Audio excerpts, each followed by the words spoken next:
আসসালামু আলাইকুম। বর্তমানে রৌদ্রের তাপ প্রচুর।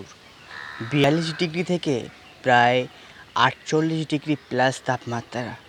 মানুষ বাইরে বার হতে পারছে না, খুবই কষ্ট অনুভব করছে।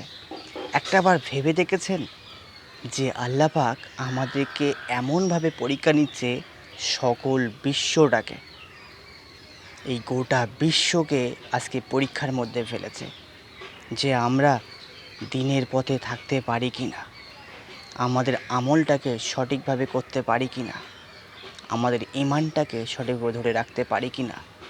এই কষ্ট রৌদ্রের ভিতরে আমরা মসজিদে গিয়ে 5 ওয়াক্ত নামাজ পড়তে পারি কি না, আমরা সঠিকভাবে আমল করতে পারি কি না, আখিরাতের জন্য কিছু সঞ্চয় করতে পারি কি না, আমাদের একটা ভীষণ পরীক্ষার ভিতরে ফেলেছে। একটাবার ভেবে দেখুন তো, যেদিন হাসরের মাঠ হবে, এই রৌদ্রে যদি আমরা টিকতে না পারি, তাহলে হাসরের মাঠে ওই তীক্ষ্ণ রৌদ্রের তাপে আমরা কি করে থাকব? সেদিন তো আমরা ইয়া নফসি করব। কেন সেই ইয়া নফসিটা কেন আজকে আমরা বলতে পারি না?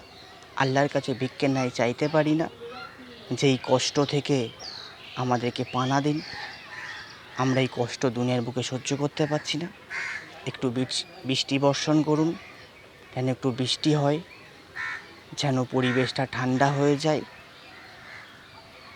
আমাদের উপরে আল্লাহ পাক একটা ভীষণ পরীক্ষা নিচ্ছে। এই পরীক্ষায় উত্তীর্ণ হতে গেলে আমাদেরকে 5 ওয়াক্ত নামাজ পড়তে হবে, সহিভাবে চলতে হবে, দিনের পথে থাকতে হবে, আর আল্লাহর রাস্তে দান করতে হবে। আল্লাহ পাকের হুকুম বিধানগুলো আমাদেরকে মানতে হবে, আর নবীজির সুন্নতি তরিকায় আমাদেরকে চলতে হবে। তাহলে ইনশাআল্লাহ আল্লাহ পাক সব সময় আমাদের কাছে কাছে থাকবে। আজকে এত পরীক্ষায় ফেলছে আমাদের যে কর্মের ফলের কারণে।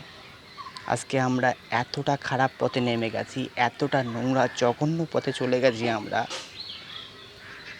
সেটা আমাদের নিজের বিবেকের কাছে কোশ্চেন করলেই আমরা উত্তর পেয়ে যাব ইনশাআল্লাহ।